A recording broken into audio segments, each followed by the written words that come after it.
Coming up on 5 Minute News. US announces nuclear planning sharing with South Korea. Republicans bar transgender lawmaker from House floor.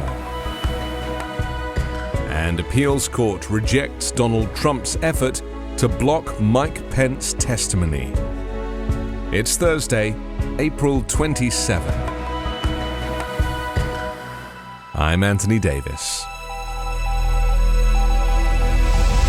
Joe Biden on Wednesday pledged to give South Korea more insight into its nuclear planning over any conflict with North Korea, amid anxiety over Pyongyang's growing arsenal of missiles and bombs. The announcement, which included a renewed pledge by Seoul not to pursue a nuclear bomb of its own, emerged from White House talks between U.S. President Joe Biden and South Korean leader Yoon Suk-yeol that covered issues including North Korea, semiconductor chips, trade, and the Ukraine war. At a joint news conference, Yoon said he and Biden had agreed on steps to strengthen South Korea's defenses in response to the threat posed by North Korea. Biden reiterated the U.S. offer to North Korea to hold talks over its nuclear and missile programs, which has been ignored by North Korean leader Kim Jong-un. North Korea's rapidly advancing weapons programs, including ballistic missiles that can reach U.S. cities, have raised questions about whether Washington should really use its nuclear weapons to defend South Korea under what it calls extended deterrence. Opinion polls in South Korea show a majority want Seoul to acquire its own nuclear bombs, a step Washington opposes. Under a new Washington declaration, the U.S. will give Seoul detailed insights into and a voice in U.S. contingency planning to deter and respond to any nuclear incident in the region. Washington will also deploy a ballistic missile submarine to South Korea in a show of force, the first such submarine visit since the 1980s. But Biden made clear that no U.S. nuclear weapons would be stationed on South Korean territory. Montana Republicans barred transgender lawmaker Zooey Zephyr from the House floor on Wednesday, wielding decorum rules, after she rebuked colleagues supporting a ban on gender-affirming care for children and protested their efforts to silence her. The punishment marks the first time in nearly half a century that Montana lawmakers have sought such disciplinary action against one of their own. It caps a weeks-long standoff between Zephyr and House Republican leaders and formalizes their decision to silence her for saying that those voting in favor of the ban would have blood on their hands. Zephyr will still be able to vote and participate in committees, but not discuss proposals and amendments under consideration in the full House. The legislative session is set to end in early May.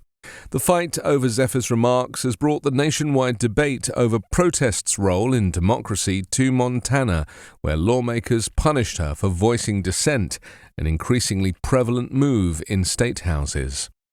Supporting Zephyr's attempts to regain her voice, protesters interrupted proceedings earlier this week by chanting "Let her speak" in a boisterous rally that came after they protested outside the Capitol and unfurled a banner that read, "Democracy dies here." After days of rebuffing Zephyr's request to speak, Republican leaders finally granted her the floor to give a statement before they ultimately voted to discipline her on Wednesday. She said her initial blood on your hands remark and subsequent decision to thrust a microphone into the air toward protesters in the House gallery were an effort to stand up for the LGBTQ+ community and her constituents in Missoula. A federal appeals court last night moved former Vice President Mike Pence closer to appearing before a grand jury, investigating efforts to undo the results of the 2020 presidential election, rejecting a bid by lawyers for former President Donald Trump to block the testimony. It was not immediately clear what day Pence might appear before the grand jury, which for months has been investigating the events preceding the January 6 insurrection and efforts by Trump and his allies to subvert the election outcome. But Pence's testimony, coming as he inches toward a likely entrance into the presidential race himself, would be a milestone moment in the investigation and would likely give prosecutors a key first-person account as they press forward with their inquiry. The order from the three-judge panel of the U.S. Circuit Court of Appeals was sealed, and none of the parties are mentioned by name in online court records. But the appeal in the sealed case was filed just days after a lower court judge had directed Pence to testify over objections from the Trump team. Mike Pence was subpoenaed to testify earlier this year, but lawyers for Trump objected, citing executive privilege. A spokesman for Pence subsequently said that the former vice president would not appeal and that his arguments about the Constitution's speech or debate clause, which is intended to protect members of Congress from being questioned about legislative acts, had been vindicated. Pence has spoken extensively about Trump's pressure campaign urging him to reject Biden's victory in the days leading up to January 6. Pence, as vice president, had a ceremonial role overseeing Congress's counting of the Electoral College vote, but did not have the power to affect the results, despite Donald Trump's contention otherwise.